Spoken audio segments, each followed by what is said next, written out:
Salut à tous, c'est l'arithmétique, j'espère que vous allez bien. Je vous propose mon top 12 des meilleurs joueurs africains, toutes périodes confondues. Pour éviter que la vidéo soit longue, lorsque je vais vous donner le positionnement d'un joueur dans ce top, je vais donner un bref argument pour justifier sa position. Voilà, donc n'hésitez pas à faire votre top 12 en commentaire. Et aussi, n'hésitez pas à vous abonner, à liker, à partager le contenu de la vidéo si elle vous plaît.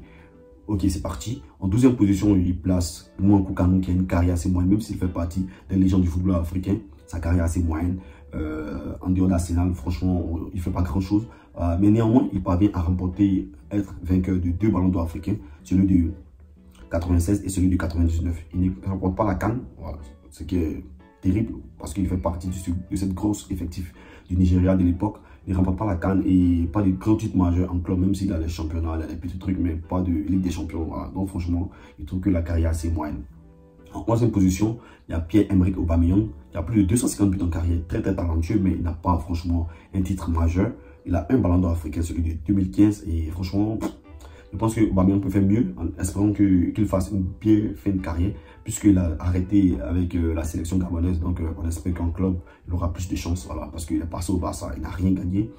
Et à Arsenal, quasiment rien gagné. À Dortmund, rien gagné. Bon, donc c'est assez compliqué. Voilà, lorsque tu passes dans tous les clubs et tu ne remportes franchement rien du tout. Donc voilà pourquoi il est aussi loin dans ce classement-là.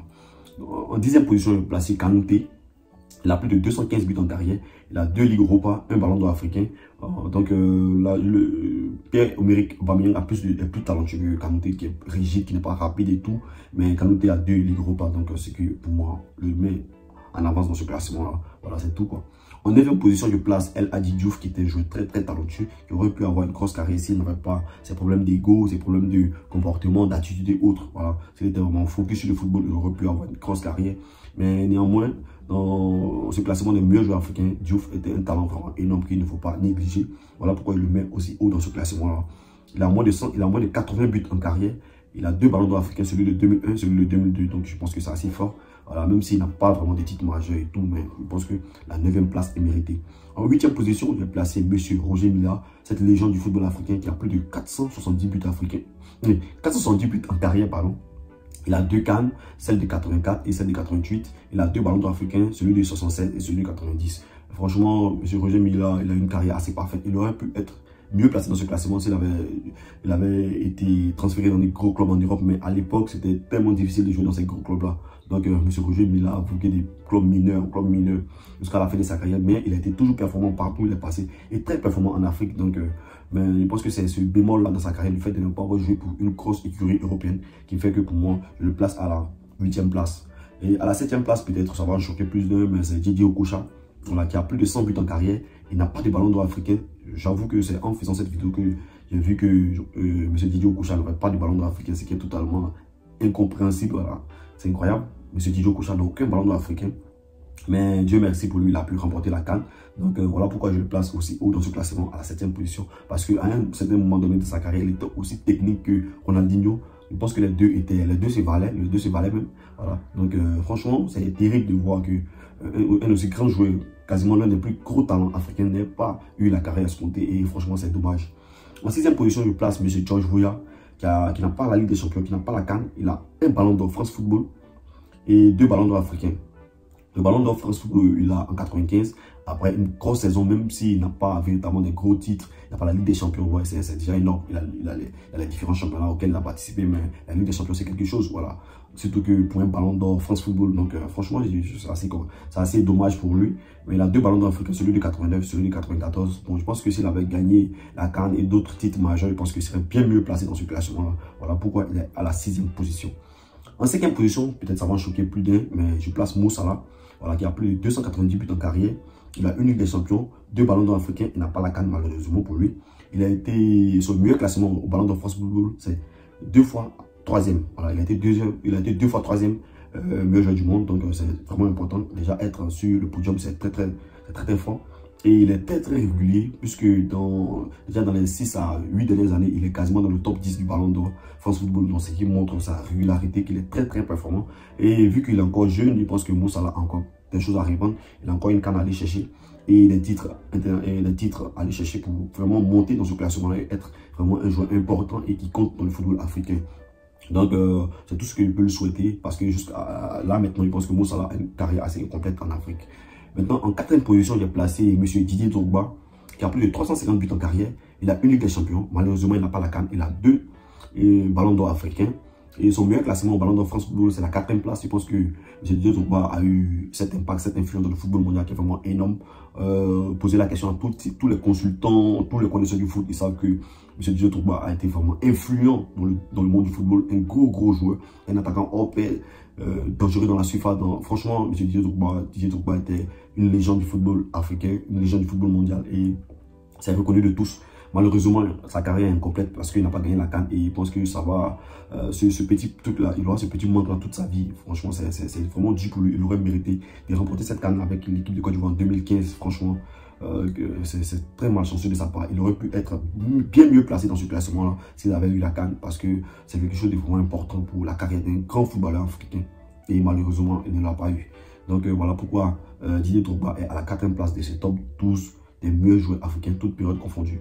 En 3e position, il y a son confrère, son coéquipier, son ami et frère, Yaya Touré, qui a plus de 120 buts en carrière.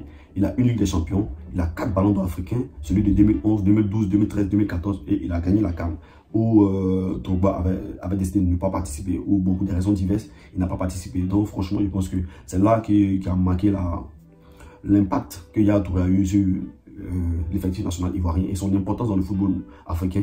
Donc je pense que déjà, Yaya Touré aurait pu avoir une seconde Ligue des Champions parce qu'il était un des précurseurs de ce grand Manchester City démarré par Pep Guardiola. Donc il aurait pu être mieux placé dans ce classement, mais en tant que bleu de terrain, il a fait le travail, il a fait ce qu'il fallait. Il a été tellement compétitif toutes ces années et franchement, le joueur le mieux payé du championnat anglais pendant une longue période, franchement, c'était totalement mérité, ce gros talent africain. Et voilà pourquoi je mets Yaya Touré en 3e position. En 2e position, c'est un joueur encore en activité, Sadio Mané, 30 ans. Il a plus de 230 buts en carrière, une Ligue des Champions, une CAN. Et ses 2 meilleures positions au Ballon d'Or France Football, c'est la 2e place derrière Benzema cette année et la 4e place il y a quelques années. Et il a 2 ballons d'or africains, celui de 2019 et celui de 2022. Voilà. Donc franchement, je pense que s'il y a celui de 2023, bon, à voir dans l'avenir.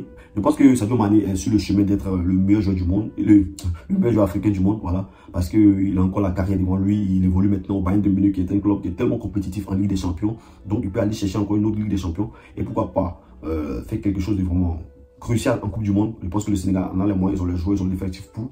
Pourquoi pas remporter la Coupe du Monde? Je pense que le Sénégal a un effectif qui est vraiment très compétitif. Donc en tout cas, Sadio Mané a toutes les cartes en main pour se hisser au sommet des meilleurs footballeurs africains. Actuellement, je pense qu'il occupe la 2e place et c'est totalement mérité. Et allons vers la 1re place. En 1re place, le joueur que je trouve ultime, le meilleur joueur africain, toute période confondue, le joueur ultime africain en termes de talent, en termes de volonté, en termes d'abnégation, en termes de travail, en termes de leadership, en termes d'influence, en termes de dans tous les thèmes. Franchement, le joueur ultime africain, même si parfois il crée des polémiques et tout, pour moi, c'est monsieur Samuel Eto'o, le père Samuel Eto'o, qui a plus de 400 buts en carrière. Il a 3 Ligues des Champions avec 2 clubs différents, 2 avec le FC Barcelone, 1 avec l'Inter, dans une épopée qui est vraiment magnifique. Il a 2 CAN où il allait chercher, franchement, Samuel Eto'o, c'est un leader incontesté. Il a 4 ballons d'or africains, celui de 2003, 2004, 2005, 2010. Sa meilleure position au Ballon d'Or est la 5e place. Franchement, Samuel Eto'o, il n'y a rien à dire sur sa carrière. Il a été important partout où il a joué. Il a remporté quasiment tous les trophées possibles. Il a les championnats, franchement, il a tout remporté durant sa carrière. Et aujourd'hui, il est président de la FIFA. Il a vraiment du succès dans tout ce qu'il fait. Espérons pour lui que son abnégation, son travail, sa volonté impacte aussi l'effectif du Cameroun, dont il est le président de la fédération, et que le Cameroun puisse faire une excellente Coupe du Monde, pourquoi pas la remporter, et aussi peut-être le premier joueur en tant que président de la fédération à porter une équipe à remporter une Coupe du Monde, pourquoi pas, parce que M. Samuel Eto'o aussi, il y a bien un homme qui peut avoir cette baraka ou bien cette aura là pour permettre cela, c'est bien M. Samuel Eto'o. Donc n'hésitez pas à me dire ce que vous pensez de mon top 12 en commentaire, n'hésitez pas à vous abonner, à liker, à partager. C'était l'arithmétique, on est ensemble, tous.